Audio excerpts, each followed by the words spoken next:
Gentlemen, it looks like it's 12 o'clock based upon my timepiece here. So let's call this meeting to order. This is the Human Services Committee meeting for Monday, July 16, 2018. Commissioner Rice could not be here today, so I'm filling in as chair. And with that, if I could get a motion for the approval of the agenda. There's motion and support. Moving on to public comments. Public comment? Public comment? Hearing there's only staff, we'll move forward. Bringing us to the committee items, number 4. Number 4A is the minutes. Can I get a motion to approve the minutes? Is there support? Motion support. All those in favor signify by saying aye. Moving on then, that brings us to Lifeways. Hello. Hello. I'm Shannon Clevenger from Lifeways. I'm here to give you an update for a monthly report. An update on the Stepping Up initiative. On June 14th, we had an on-site visit from the Michigan Department of Health and Human Services technical team. We now have a work plan that we're working off of. We are looking at implementing the case screening tool as part of our evaluation. There's been tours of both Jackson County jails, and the MDHHS technical team will be providing us with our plan to move the community forward. We do have a jail candidate hired, in the process of being hired. Background checks are actually occurring right now. So hopefully by the next time we come and do an update, we will have that candidate in place. Just an update on Lifeways employee community involvement. Lifeways is represented currently in 86 coalitions, initiative committees, activities, and clubs. We have 19 employees who are involved as job functioning, 6 that are not part of their job functions.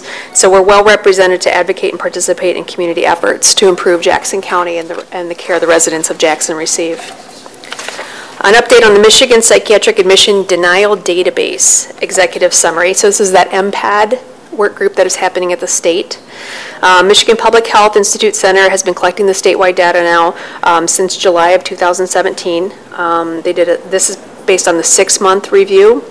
Specific to Lifeways, Lifeways' average number of denials for adults and children were 10.4. So for every adult or child who presented in the emergency room department for an inpatient admission, on average, we received 10 denials per person. 36.2% of denials lasted greater than or equal to 12 hours. 22.1% of these denials lasted greater or equal to 24 hours.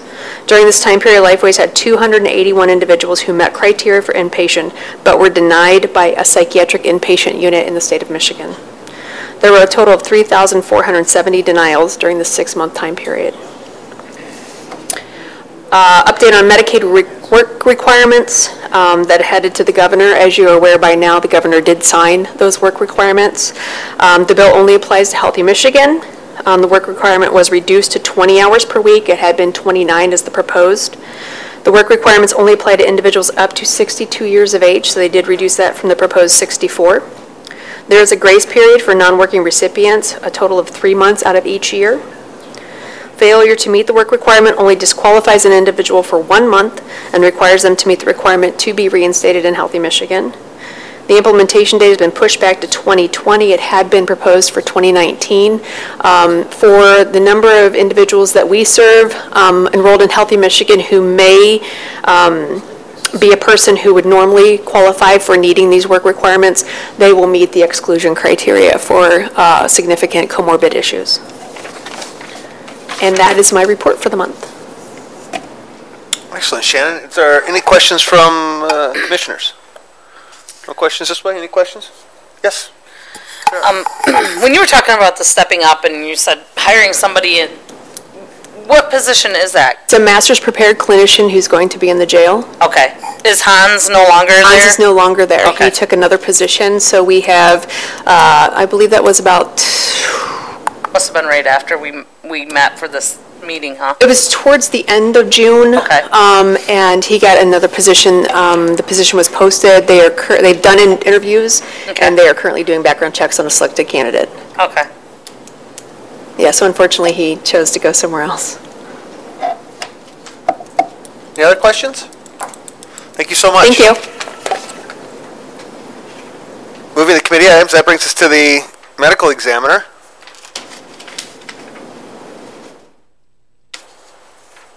Good afternoon. Hello. I'm Jill Glare with the Jackson County Medical Examiner's Office. I'm here on Dr. Mano's behalf as he is working in the emergency room today. And I am here because we are no longer able to perform our autopsies at Henry Ford. And so I am here to request approval of the autopsy services agreement that was submitted and between Oakland County and Jackson County. Does anyone have any questions about the agreement? Sure. Commissioner, so we have before us the contract. There's actually two contracts, or looks like I think it's one contract, but it's on our executive summary twice. Did anybody have any questions about those contracts? I just have simply a processing question, actually, and this was a question that goes back from when I was on the commission prior. Does each and every death require an autopsy? No. No. No. So just a thumbnail. What initiates the autopsy report? Is there who ultimately requests that and controls that? Ultimately, well, it can be requested several different ways, but ultimately there's laws, state statute tells us what kind of cases we're to investigate. And upon that investigation, if we determine an autopsy is necessary to determine the cause and manner of death, then we'll move forward. Sudden unexpected deaths are usually autopsied. Homicides, suicides, accidental deaths, natural deaths, depends what kind of case it is, depends on how old the person is. A lot of things are taken into consideration when making those decisions. Okay. Also, Go ahead. since physician can request it, okay, if they ask someone to die in a hospital or at home, and they're not really sure why, okay, the physician can request it at the consent of the family, or sometimes the family can even request it too, okay, because they want to find out something genetically or something else like that. Thank you. And in response to that, they are, some of those requests are approved, some of them are denied. Sometimes families are left to seek their own private autopsy or a hospital autopsy in the case where a doctor requests it. Sometimes they'll do a hospital autopsy. Okay. So. And it's just, and the only reason I'm asking really is because, I mean, when we look at the cost of an autopsy, and the spectrum of the county budget it's ultimately a drop, but each one has a cost, and I mean it's one of those issues where ultimately who's monitoring those costs and who's ultimately determining when those autopsies take place, and so that was just it. I just kind of wanted to know who ultimately is responsible for that. And then, yes, on a case-by-case basis. Yeah. So. All right.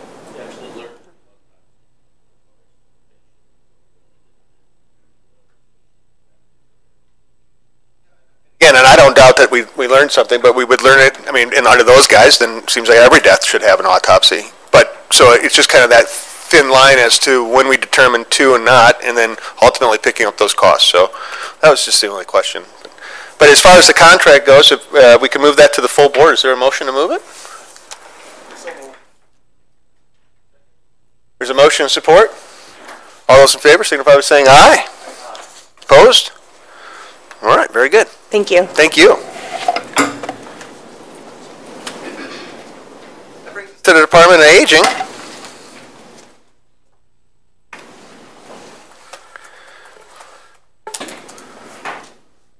Hey, Mars. Good afternoon.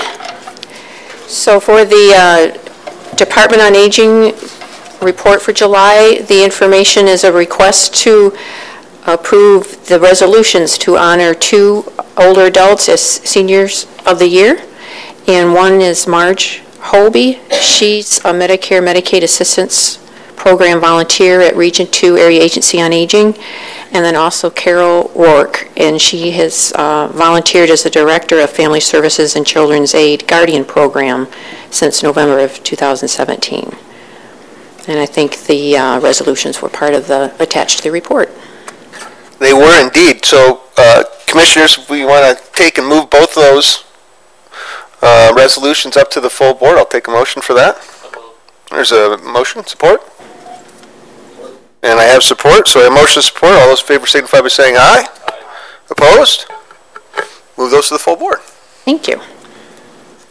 And the other item on the agenda is food service distribution service for a request for a motion to authorize a contract with Van Eerden Food Service as the primary food service distribution service for the Department on Aging for 3 years with 2 one-year renewal options.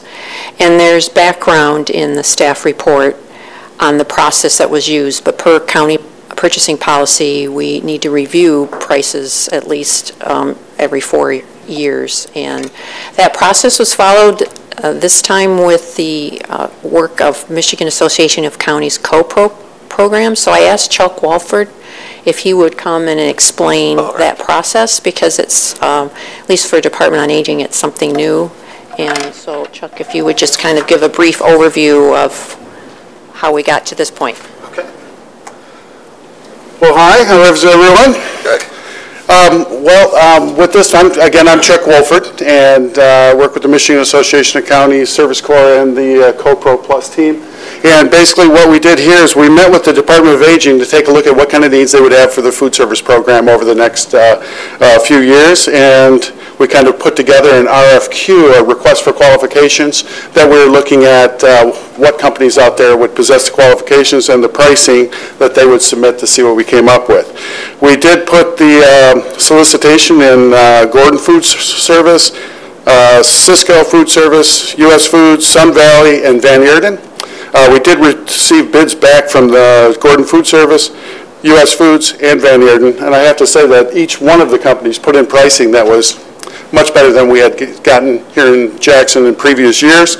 Then kind of broke down everything we bought over the previous year, gave that to the Department of Aging. They looked at the pricing.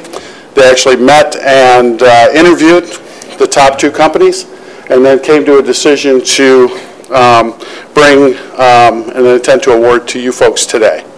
And they got really good pricing. One of the other things that's unusual about this is that with the request for qualifications that we did, we can also offer this program to other groups, other counties or agencies that may be wanting to save money in the same kind of way throughout the state of Michigan. And so we're pretty excited about it.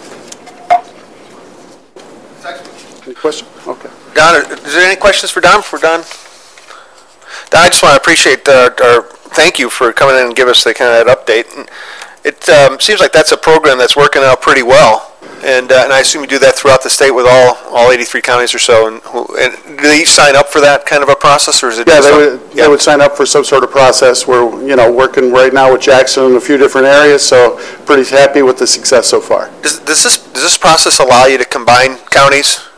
In other words, kind of get bulk pricing and whatnot? Exactly right. And so any of the approved vendors, and you see in the synopsis I wrote, the U.S. Foods and Van Eerden were adopted and awarded contracts so we could offer their pricing to other counties throughout the state. Excellent. And drives the cost down ultimately. What's that? And it drives the cost down ultimately. Mm-hmm. That's fantastic.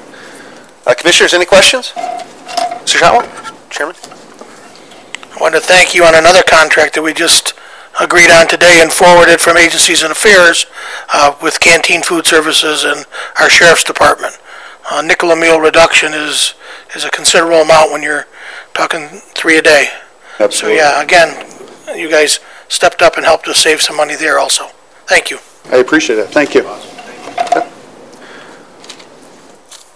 The process has been very helpful for us because I'm not in the foods purveyor business, and having this service, they know what to ask, who to ask, and what to compare. So, and the best price and the best response we felt during the face-to-face interview is Van Eerden, and it's a company I'd not heard of before. Is headquartered in Michigan. One thing we liked about it is they have a goal of having 20% of Michigan-made products as part of their offerings by the year 2020. That's just a sample of what we liked. And in talking with Chuck too, they need to meet what they say they're going to do, and if hiccups will happen, we know that'll occur as we move to a new purveyor, but if we have any questions, Chuck Walford's still a contact person that we can have mediate with the provider if we have any issues that come up. Excellent. And Chuck, I think I called you Don just a second ago. I apologize for that.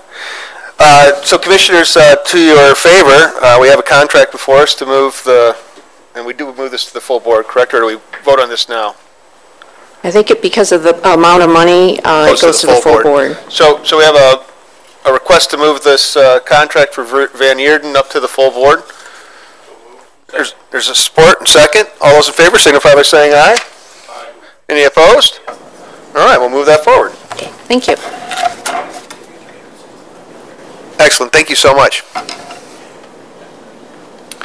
So that then brings us to the animal shelter. Hi. Hello, I'm Jody LeBombard. I'm the new shelter operations manager.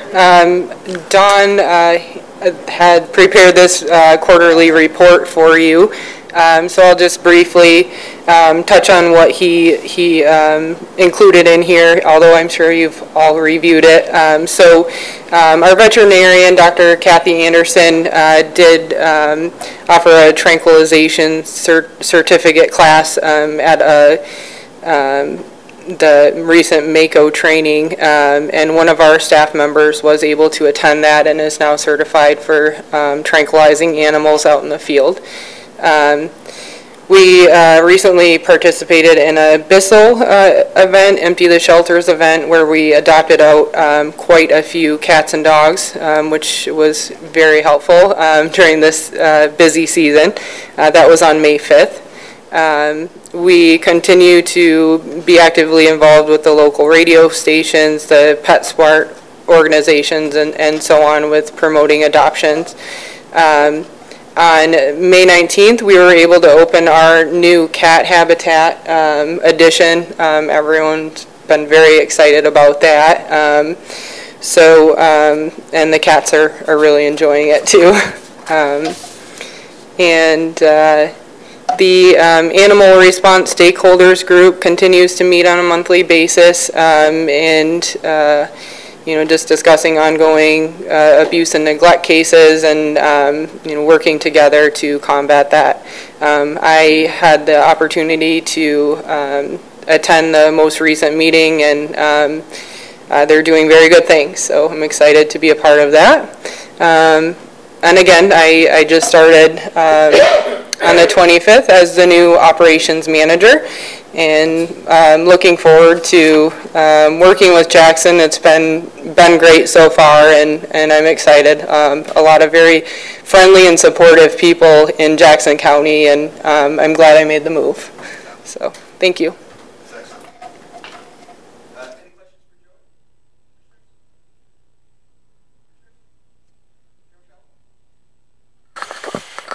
I'd like to welcome you to Jackson and look forward to working with you and support of our millage once it's completed, moving forward with a long-term strategic plan. Thank you. And Jody, again, and to echo the chairman's sentiments, welcome to Jackson. Just a real quick question about the volunteer and volunteerism. About how many of this, I guess, the man hours that the animal shelter sees in individuals are really from the volunteers? I guess it would depend on, again, I've only been here for a couple weeks now, but it would depend on the day, and just this last Saturday we actually hosted a last minute adoption event, and we had an outpouring of volunteers, and that was extremely helpful because we just didn't have the staff to make that happen without them. So I guess it would depend on the day and what we were doing, and but the daily operations they rely on the staff members, with the, being careful with the certain animals and the, sure. We rely on the staff for the most part, and then those additional things that we can do could be, done by the volunteers. Excellent. And the reason I ask again is we do have that millage coming up. We're not going to see each other again until after that millage, so we'll know a lot more come August 7th. But it just seems to me that just having the dollars necessary to properly run the animal shelter and do the great things that you're doing and have that consistency, I think, becomes so important. Sure. So, and my assumption is the individuals who come into the animal shelter are very supportive of the not only your efforts, but of course that millage that's coming up before. Okay. So we just want to kind of have a good sense of how that's going to go down. I mean, from the county commissioner's standpoint, I just don't really know. I'm not sure 100% whether that's going to pass or not going to pass. Sure, so sure. We'll hopefully as the voters decide, they'll decide. So. Yeah, great. Excellent. Any other questions for Jody? Again, welcome, Jackson. Thank you. Yep. All right, moving the agenda, that brings us then to the Health Department. Richard. Good afternoon to all. Hello. I'll touch on a few updates from my monthly report to you that I have in notes here, but I did want to emphasize a few things. The first thing I had in the report is just a kind of a note that the Jackson Care Hub has gone live, and you've heard me talk a lot in the past about us preparing as a community to do a lot more of the social determinants of health screening. That platform has now gone live in the community. It's part of our state innovation model project through the community and clinical linkages work group. And there is an attachment in your in board docs as well on which of the agencies here in the community are currently either screening within the hub or receiving referrals, and it's probably a list of about 25 to 30 different organizations, and the health department is certainly one of those. We've been having some good meetings with folks about the expansion of Medicaid reimbursement for hearing and vision screening programs. I did attach that document as part of my report for you this month, but basically a team of us in the health department have been working to develop a document that's advocating for some policy change at the state level to allow us to bill Medicaid all the way up to basically 9th grade, because we're probably only able to bill about 30% of the actual screens that we do on an annual basis, and if we could bill all the screens for all the kids that are Medicaid eligible at this point in time in the community, we probably generate another $30,000 to help support the program, and then those resources could be used for something else, higher public health priorities in the community. So we're excited to see that move forward through the two forums of the Michigan Association for Local Public Health, asking for their review, perspective, and input and recommendations to the Board of Directors.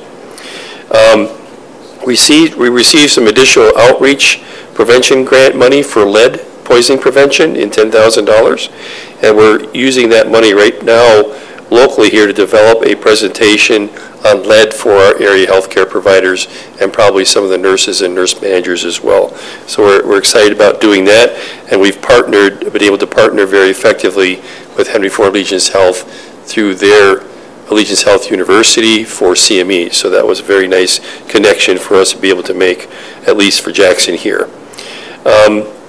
Just a quick note on the Parks and Public Health Collaborative.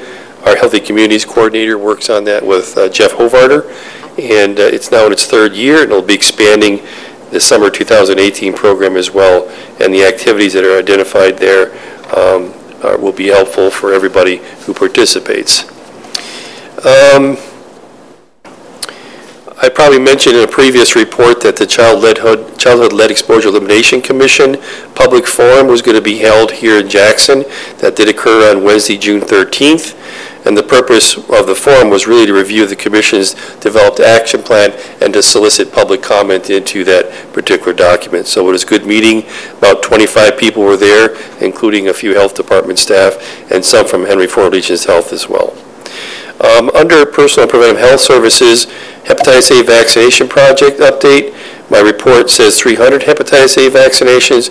We've now given 494 vaccinations to at-risk persons in the community. We also have an Immunization Action Coalition that meets on a quarterly basis here in the community. One of the things the coalition has identified over time is that we do have some difficulty for pregnant women to access vaccinations depending on the OBGYN of their choice in the community. So what we're trying to do is make it easy for those providers who may not have the ability to stock and manage vaccine in their practices to make a really easy referral for immunization during pregnancy. And on the back side of the document is actually all the different pharmacies in the community that can offer vaccine, as well as here is the health department too. So that's a nice little piece that was put together by the coalition. Environmental health, as you probably have heard or seen, that Michigan is dealing with a statewide issue concerning PFAS. Those are polyfluoroalkyl substances, if you will, that have turned up in some public water supplies, and in particular in wells in the Oscoda Wordsworth Air Force Base area. But it's not the only location now that this is becoming a problem and being identified. A number of different manufacturing sites in Michigan may have done some contamination with this as well, and also other DOD type facilities, including some in the Grand Rapids area. I imagine they'll be doing some testing as well at other locations in the Upper Peninsula where we had military bases too. But the compounds are a group of emerging and potentially harmful contaminants that are used in thousands of applications globally, including firefighting foam, which is really where they have come up for concentrated use at military installations, particularly Air Force bases, food packaging, and lots of other consumer products. So right now, the state is doing a statewide study of it in water supplies. They're going to be sampling 461 schools that operate their own wells and 1,300 municipal water supplies. In Jackson County, they have accomplished 22% of the sampling that they've scheduled so far. And so far, we've not been notified of any kind of a detection problem, but I think it's going to probably take a bit of a while because these samples are going to a private sector, third-party vendor laboratory for analysis, and I don't believe it's based in Michigan. I did include in your packet as well a kind of a multi-page PowerPoint slide presentation if you're interested in looking at that, and it kind of describes the statewide PFAS testing of public water supplies in schools. So it's ongoing. The projection is that the sampling would be completed by the end of this month in Jackson County, and I'll certainly let you know if we identify any supplies with an issue. So that constitutes pretty much my report for this month, and I'm happy to answer any other questions you may have about that content. Commissioners, any questions on the monthly report? Commissioners? No? Excellent. Richard, give us the annual.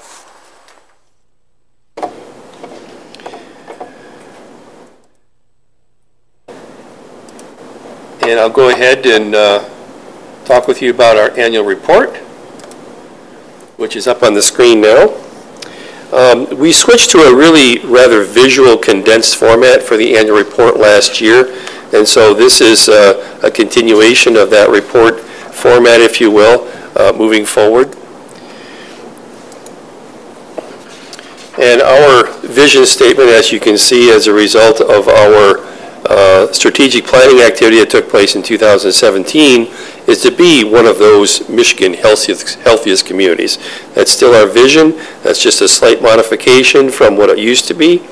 And obviously our mission statement is pretty clear, and we have continued the same mission statement going forward. Like I indicated just a minute ago, we did complete our strategic plan activity in 2017, and that's a 5-year 2018-2022 strategic plan.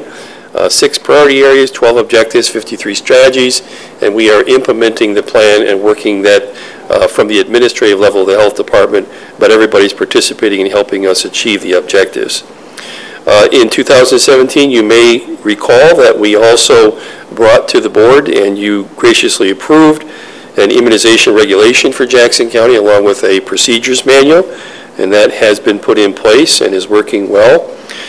We also did a Hearing and Vision Program pilot texting project. We're pretty good at doing pilot projects with state agencies and other partners in the community, and staff have reported an increase in parent response rate and in staff time and cost efficiencies compared to making phone calls and sending letters. So we were happy to see that outcome, and we have continued the texting program beyond the pilot now. We also were actively involved in Zika virus vector monitoring in 2017. We received a small grant from the Department of Health and Human Services and established a mosquito surveillance program due to the 2016-17 Zika virus outbreak in South America, Florida and Texas. We had twice-weekly collections at 5 locations. None of the species were found in Jackson County, so that's a good thing to know. And an isolated population was identified and contained in Wayne County. So unfortunately, we're not currently doing the surveillance program this year because the funding ended in 17. Yes, sir.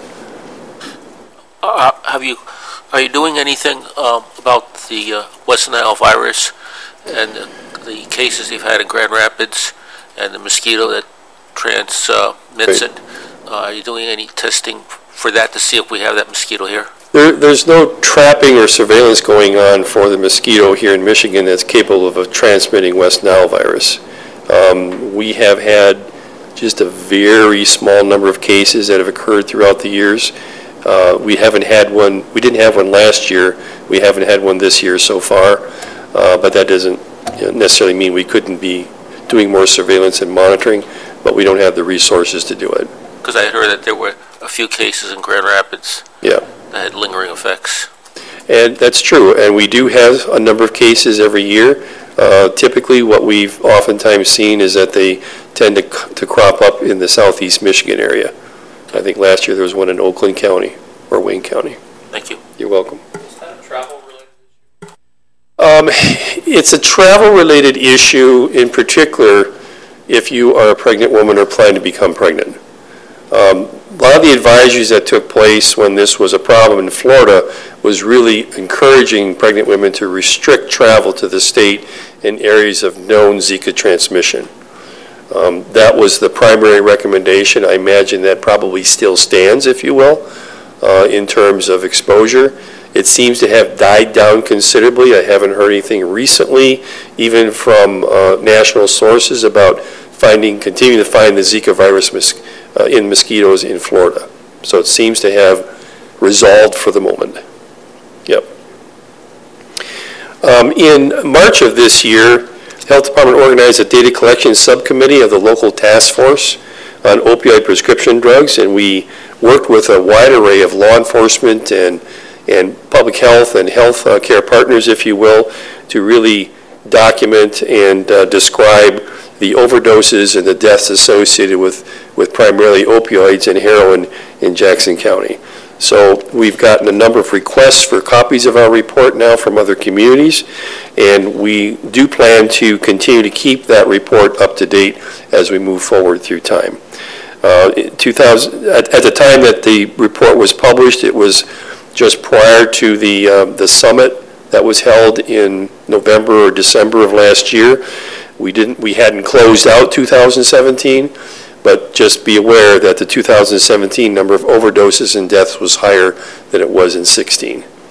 And we're at the midpoint now of 2018. Haven't received any numbers recently, so I don't actually know where we're at, but now that I'm looking at this, I'm going to go and find out. We were also a participant in going live with the new electronic medical record in the community known as EPIC, and that has it's had its shares of pros and cons, even for us at the health department.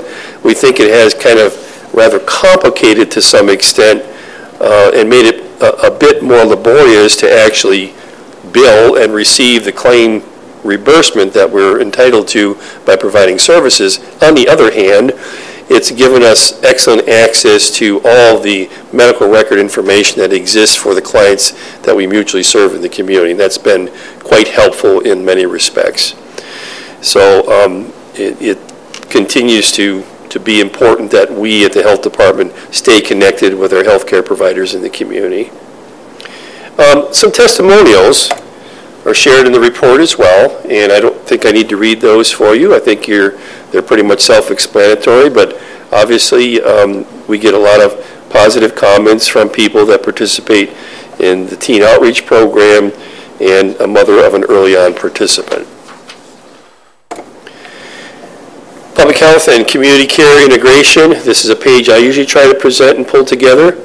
Obviously, we continue to be a key partner in the Jackson Community Health Needs Assessment process, and I had a number of my staff participate in development of the 17 assessment with community partners, and that data is now starting to become available to us. We're looking first at city and county, differences between city and county needs assessment data, as well as between African American and white. So that's our first look at the data, and I don't have any in hand yet, but that's what I expect to see later this month, is that first kind of look at the data that way. We continue to work, of course, on childhood lead poisoning prevention.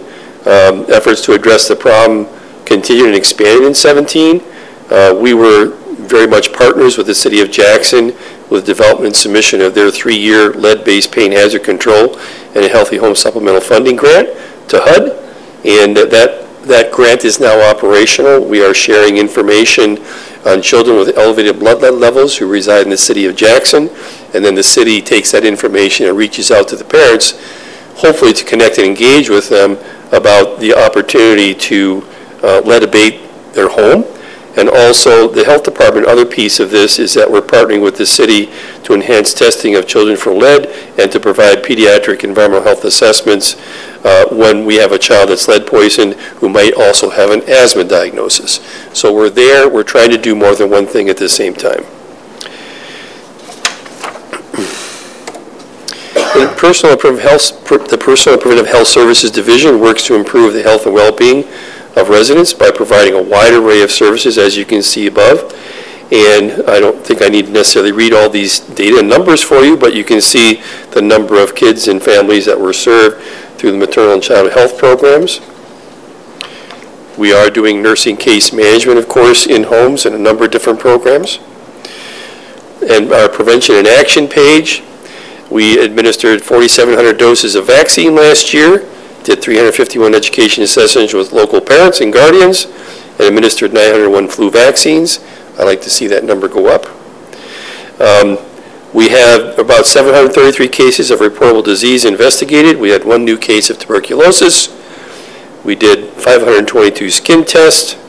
We had 9 disease clusters or outbreaks investigated, 16 foodborne illness complaints investigated. None of those turned out to be confirmed.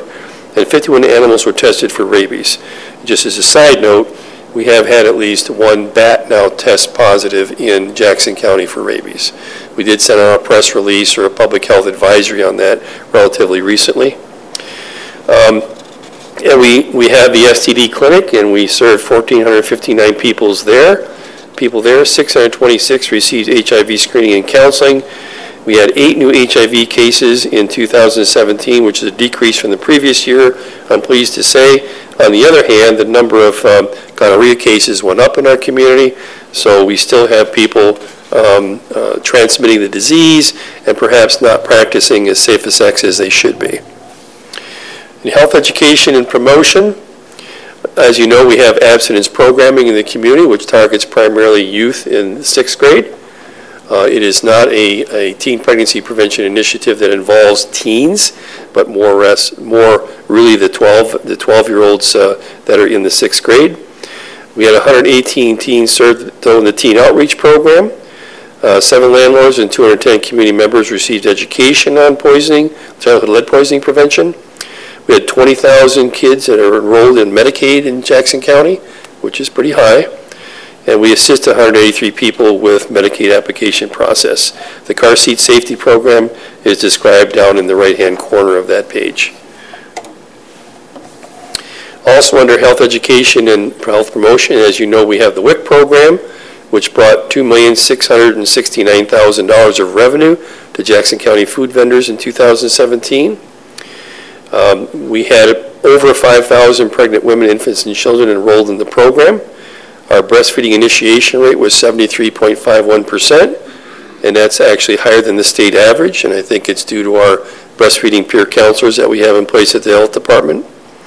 593 children were screened for lead through the program. You can see the hearing screenings and vision screenings that we've done, and there's a nice little client testimonial as well down at the bottom of that page by Brenda King, a WIC client. Environmental health. We, of course, do the restaurant inspections in the community. We do the food service licensing.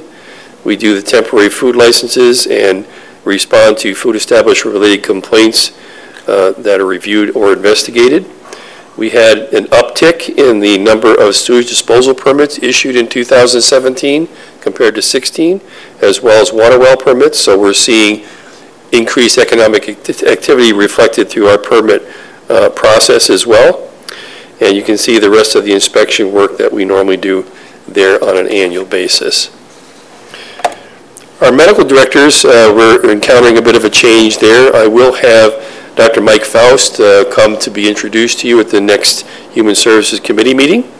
Dr. Amy Schultz will transition out of being a co-medical director with us in August, and we will have Dr. Cortland Katayan and Dr. Mike Faust will be our co-medical directors from that point forward.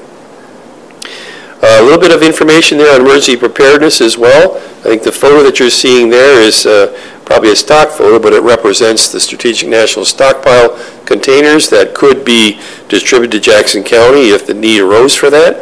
And we did have an exercise actually earlier this year involving doing some testing on our ability to distribute antibiotics or vaccines from these kinds of containers should they arrive in Jackson County. Our financials are on the screen at this point. Our budget was $6.9 million for the fiscal year ended September 30th of 17.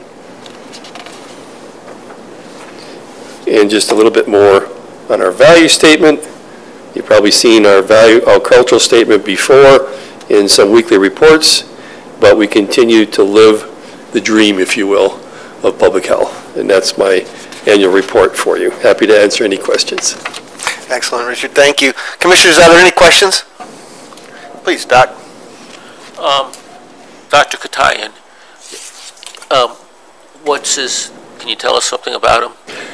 Cortland came to Jackson County, I think 2016 approximately, if I remember, or maybe a little bit before that, maybe late 2015. He's board certified in preventive medicine and public health and is a Michigan native and resident, came through the University of Michigan.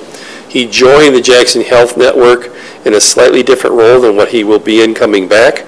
He was focused on advancing payer contracting and also working with area businesses on helping advocate and move forward alternative payment models for healthcare insurance and payment. But he took a one-year fellowship to do an occupational medicine fellowship in Colorado. He's finished that up. He's headed back to Jackson now and will be back with us about the middle of August. Does he reside in Jackson County? I believe that he does, yes. I believe he's kept a location here.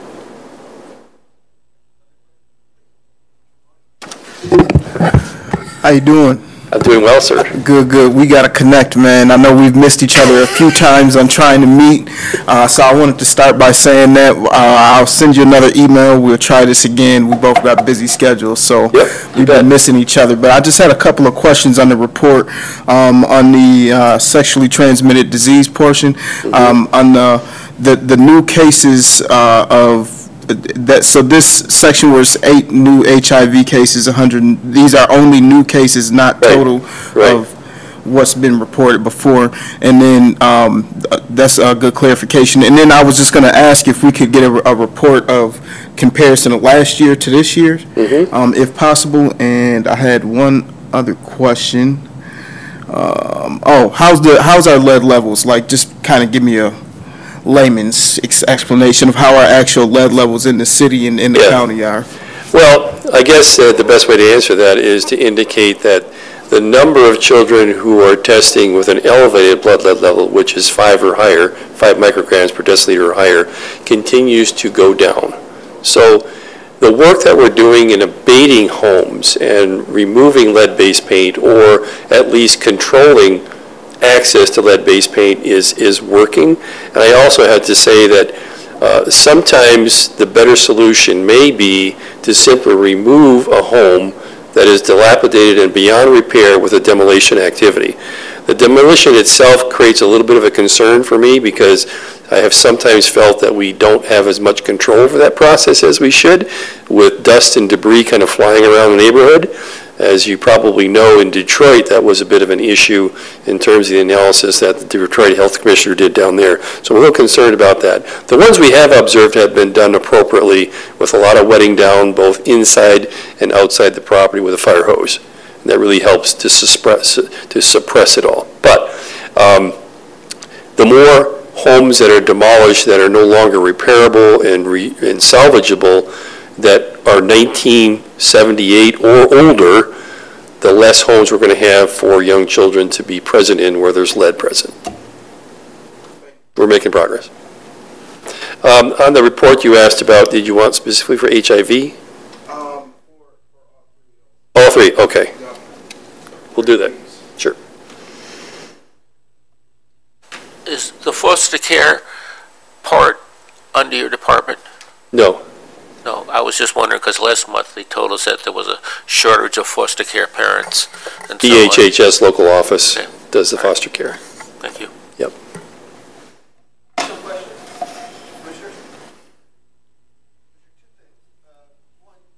One, you had mentioned the flu vaccinations at 901. Obviously, those are bolstered by private. Sure.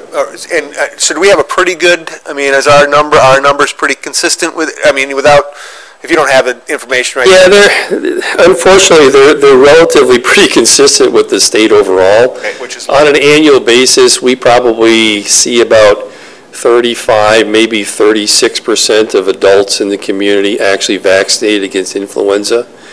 And while people that are, 18 to 55 probably aren't the most at-risk people for adverse health effects from influenza, it's the people older than that who have chronic diseases and other conditions, diabetes, chronic heart failure, lots of other conditions that are associated with making them more at risk. Those are the people we need to vaccinate the most. On the other end of the spectrum, it's the really young children. Okay. So the Immunization Action Coalition is developing a more organized, structured action plan this year, I hope with more marketing and outreach about the benefits of the flu vaccine for this coming fall. Awesome, excellent. And then I want to follow up with you on the car seat program, which I know there's not funding for that, at least the traditional funding that had come in the past. And so I did reach out to the Michigan Association, or Michigan Auto Dealers Association, and spoke with a Summer Kniss, or Niss, K-N-I-S-S, about that, and the answer was no.